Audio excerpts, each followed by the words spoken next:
Good morning, YouTube. So today's car is going to be the C2 Corvette, the split window Stingray Coupe. Uh, this is of course, the second generation Corvette, and I gotta say, its handling is a bit squirrely.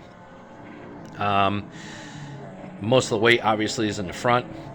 It has virtually no weight in the back. It's very light in the back, which makes braking and cornering a surgical experience, to say the least.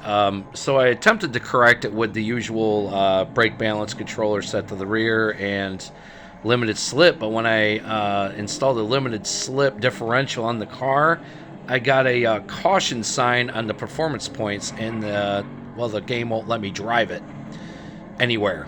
It says, yeah, it can't calculate your performance points. That won't let you drive the car, which I guess it's just got to be a glitch in the game or an error in the game. So, of course, I had to take the limited slip off.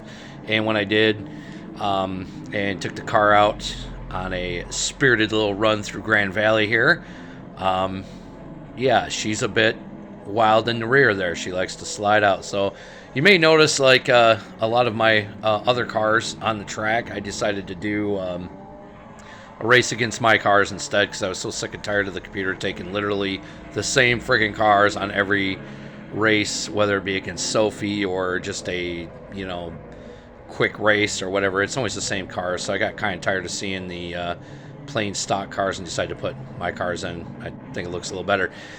So anyway, let's talk about the car. The styling is really cool. I do dig the kind of knife edge styling it's got here. You could still see some of the remnants of the C1, the 50s Corvette in there, but you could see like a lot of differences too. You can see they were going for more of a sleek design from the over-chromed, rounded look of the original Corvette. And of course, instead of having fixed headlights, this has now got pop-up headlights, which became kind of a staple in Corvette manufacturing for many years up until recent models. Let's take a look at the interior here. The interior is really cool. It's still got that classic 50s style in the interior, even though it's a 63, I believe. But still, it still like retains the classic look. Even though everything is moving forward, you can see the design idea moving forward. It's still a bit of a classic look, so that's pretty rad. I like the vented hood. I really like that split window in the back. That is really cool. And for those of you who don't know why I paint my back windows black all the time, it's because I have a terrible habit of doing this, looking behind me, and if I'm driving interior view and I look behind me, I'm more distracted with that, and I should be looking forward. So I paint my windows black to prevent myself from looking back. Should be looking forward. So let's go ahead and pop out and we'll take a look at what I was able to do to the car without it, giving me a caution sign saying that I can't drive the car anywhere, basically, which I really think is kind of ridiculous. A limited slip differential is kind of the key element in keeping a car from cornering horribly. I wouldn't say horribly, but I would say, like squirrely. Let's go ahead and take a look at the settings we got them as now. 593 performance points, 376 horsepower. We did drop the weight a little bit, and front rear weight balance is 60-40. So like I said, it's very front heavy. Rear end gets a little squirrely. So we got sport tires on. We got the adjustable sport suspension. Lowered the front 1 millimeter lower than the rear to keep the kind of forward going style. Increase the compression expansion as usual. One thing we didn't do, shit, I better do this right now. This probably would have helped. I goofed that up. But yeah, let me show you what happens when we put the limited slip on. So as you see, it's just normal, usual upgrades that I put on there. So let's go ahead and put this limited slip on here and watch what happens. Watch this. Oops.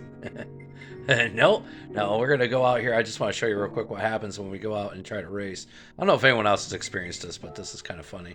So we'll go right back at America. We'll go to Grand Valley, just right where we were. Watch this. We'll take Sunday Cup. Let's go Sunday Cup. Watch this. Car you're currently driving does not have a measurable performance point and cannot be driven here. Great, okay. But anyway, let's go ahead and pop out. Enough of that nonsense. Let's go ahead and take a look at the brief history of the car, which is my favorite part. And we might learn something. So let's go here, current car, and let's take a look. So when you think of American high-performance cars, most prevalent are the mainstream models that mount high-powered engines in coupes and sedans. However, there is one model that continues to be manufactured as a pure sports car, the Chevrolet Corvette. But even the Corvette didn't start out as a sports car. The first Corvette was more style-focused open-top cruiser than racy roadster, and was not given a powerful V8 until 10 years after its debut. The advent of them becoming a true sports car started with the second-generation C2 Corvette. The aggressive competition-like body, based on the first Stingray, the Corvette Stingray Racer concept prototype, was a drastic change from the classic 50 styling of the original. As with the body, the chassis was completely redesigned from the ground up. The high-tension ladder frame was given a short wheelbase and a four-wheel independent suspension in an effort to increase agility and ride composure. Meanwhile, the 5.4-liter overhead valve engine made more than 295 horses, and a massive torque produced by the large displacement V8 defined its character. Cloaked in a lightweight fiberglass body, FRP, it produced rocket-like acceleration for its day, and the overwhelming level of performance cars come to love. Well, there it is. That's the C2 Vette. Kind of like the step forward in the sports car area. You know, they're going over for sports. There it is. I don't know what you guys think of it, but I really like the idea of it. This is kind of the predecessor to all the other Corvettes that we know and love. I really like the styling. I think the styling is pretty cool. It's very befitting of its day. I think it's pretty rad. So tell me what you guys think of it. Do you guys like the C2 Corvette? Do you hate it? Do you think it's ugly? Let me know what you think. Anyway, guys, thanks for watching. Bit of a long video, I know. I apologize, but there was a lot to unpack here. Anyway, you guys have a great one, and I hope you guys enjoyed the video, and I look forward to seeing you in the next one. Thanks.